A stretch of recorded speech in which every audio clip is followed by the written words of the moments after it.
The Starside Prophecy by Tirri.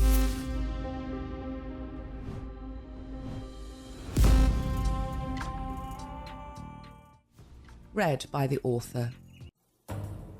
Chapter 15. The Casbarea. The owner of the Casbarea was of Moroccan descent and had imported all sorts of embellishments that made his establishment hard on the eye.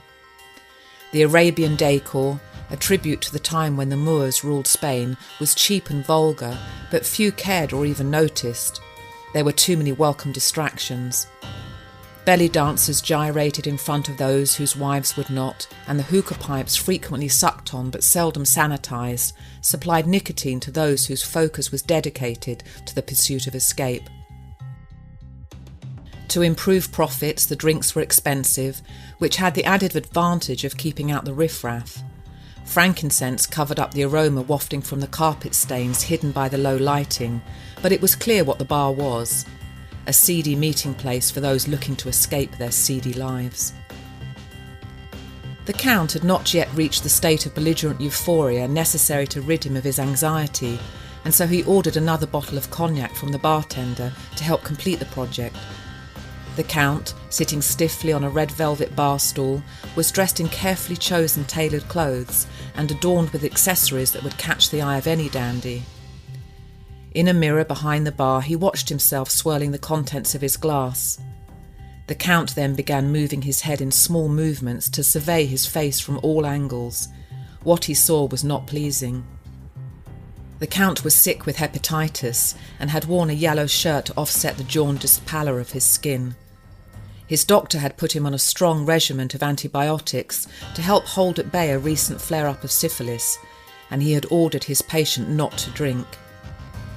The Count's tolerance for alcohol made his habit very expensive, and his need for it very painful. The constant aching from his liver was difficult to endure. The coma he hoped to induce later would help postpone the pain, but only temporarily. Oksana Petrova's childhood had been dull and lifeless, just like the dirty Russian city she was born in.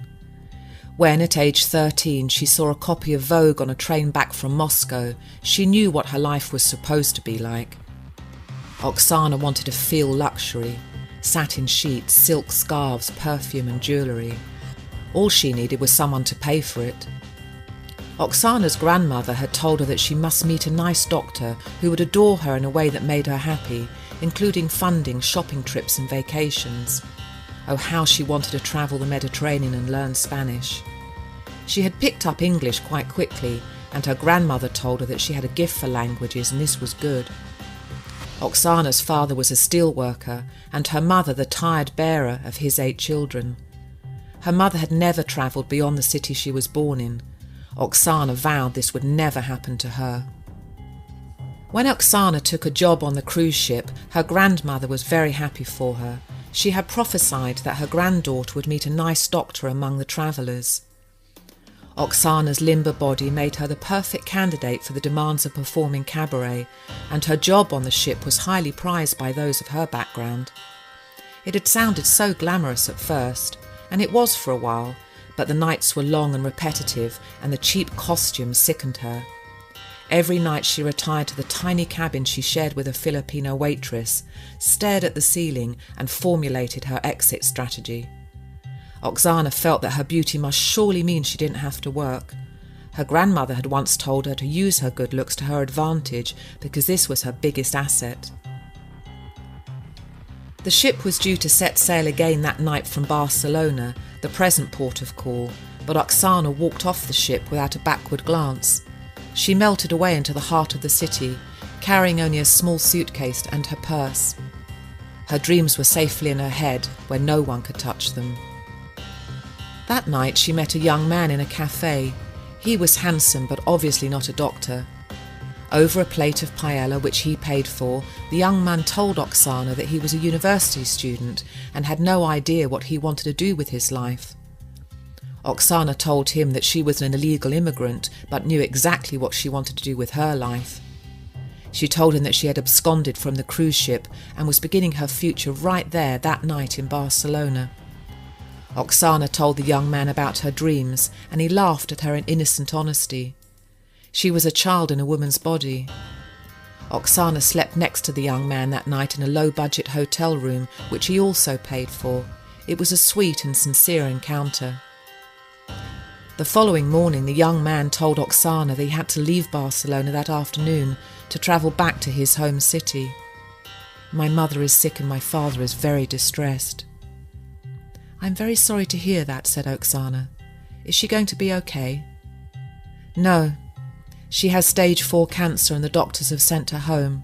There is nothing they can do." Oksana lay there quietly holding hands with a man who had gone from quietly carefree to quietly shattered. As he cried, Oksana squeezed his hand, but knew that even if she did not know what to say, no words would make a difference anyway. Her own grandmother had Parkinson's. Life could be cruel. It was cruel. Oksana thought about her mother and then vowed to write to her the following morning to let her know she was safe. "Oksana, why don't you come with me?" asked the young man, turning to face her. He had stopped crying and regained his composure, but he was still mournful. "Where?" asked Oksana. Her English was tainted with the remains of a Russian accent she hated. She had spent a lot of time practicing a new accent and was getting better at it. "Vigo Pontevedra in Galicia, the place of my birth." "Is it nice?" "Yes. It is a very old and quaint place, and the people are charming lovers of art and music. There are parks and museums and beaches. If you stay here, Barcelona will eat you up. I would be worried, and I don't want that. I have enough money to buy you a train ticket." Oksana considered her options. Barcelona was a vibrant, vivacious city, but there were too many pretty girls, which made it harder to get noticed. Her new friend's hometown was also a city, but sounded more provincial. A strange tingling within Oksana told her that her doctor must surely be waiting somewhere, and perhaps he was in Galicia. Perhaps he was in Vigo Pontevedra. "Yes, I'll go with you." After the journey from Barcelona to Vigo Pontevedra, Oksana and her friend hugged on the platform.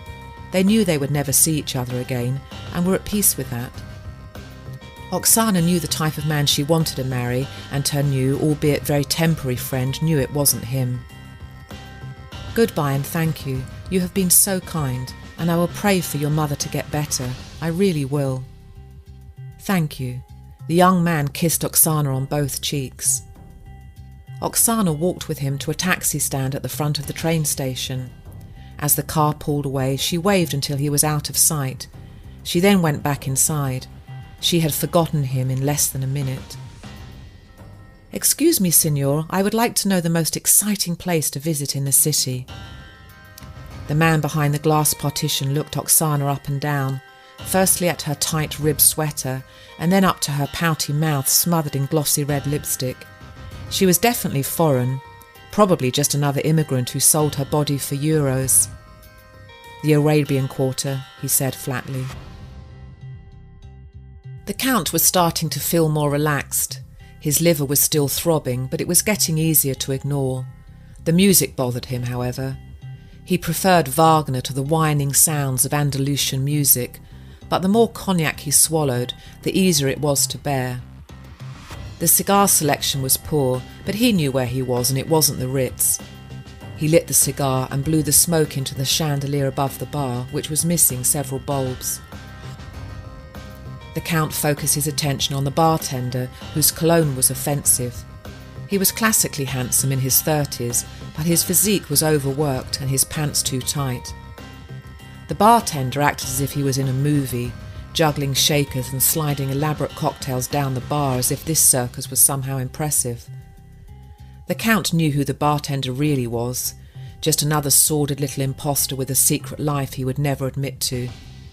They had passed each other leaving an opium den several months previously, but discretion had not been breached by either of them, nor would it ever be. There was a pact in the Arabian Quarter that made it one of the most honest places in the world. Oksana liked Vigo Pontevedra. As she had guessed, it was not as overwhelming as Barcelona, and the architecture was beautiful.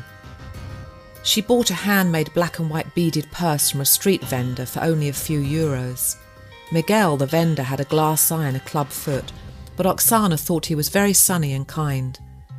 Miguel had recognised Oksana's accent and told her that he'd loved the music of Rachmaninoff, and then he hummed a part of the melody from Paganini. Oksana thought that he didn't look like a man with a taste for classical music, he looked more like a pirate. Later that day, Oksana returned with 2 cups of coffee because the old man didn't look like someone that another might do something nice for. Miguel kissed her hand to thank her, and when he told her how beautiful she was, she let him know quite quickly that he could only be a friend. Miguel accepted this with the resignation of a man used to his fate as one of life's undesirables. He smiled and gave her another purse, a red one, but he refused to take any money for it. He then took her by the shoulders and told her in broken English that as a lamb amongst the wolves, she must take care of herself. Oksana assured him that she would be fine and that one day when her fortunes turned, she would come back and give him enough money to fly to Russia so he could see the Bolshoi ballet. Oksana continued walking until she arrived at a small guest house. The vacancy sign was lit and she booked a single room. Opposite, a bar called the Casbaria with a doorman standing under the awning caught her attention. It was a brightly lit, flashy place, and Oksana decided this would be her first stop. Oksana climbed the stairs to a small room and chose to be positive about the shabby state of it. She hung up her 3 outfits and smiled to herself as she smoothed out the wrinkles. She then stacked her treasured little books on top of one another and put them on the nightstand. All were well-worn dictionaries translating Russian into the languages she considered the most important. English first, for most races on the continent spoke the tongue of the Anglo-Saxons, then Spanish, French and then Italian. If she spent it wisely, Oksana had enough money to keep her going for a few more days, but she knew that when she met her doctor it wouldn't matter anymore. She was excited and expectant. Her life would soon be just the way she wanted it to be. Oksana moved to the left to allow room for 2 men entering. She leaned against a mirrored pillar and ran her fingers through her hair before opening her purse to touch up her lipstick. Oksana did this in full view of those she knew were looking, her movements sensual. She knew she was by far the best-looking female in the bar, and the feeling of confidence this gave her allowed her to bring to life the charm she had spent the last year cultivating. The man at the bar was staring at her, and Oksana decided it was time to interview him. "Good luck," she said to herself quietly, as she took a step towards the man in the yellow shirt.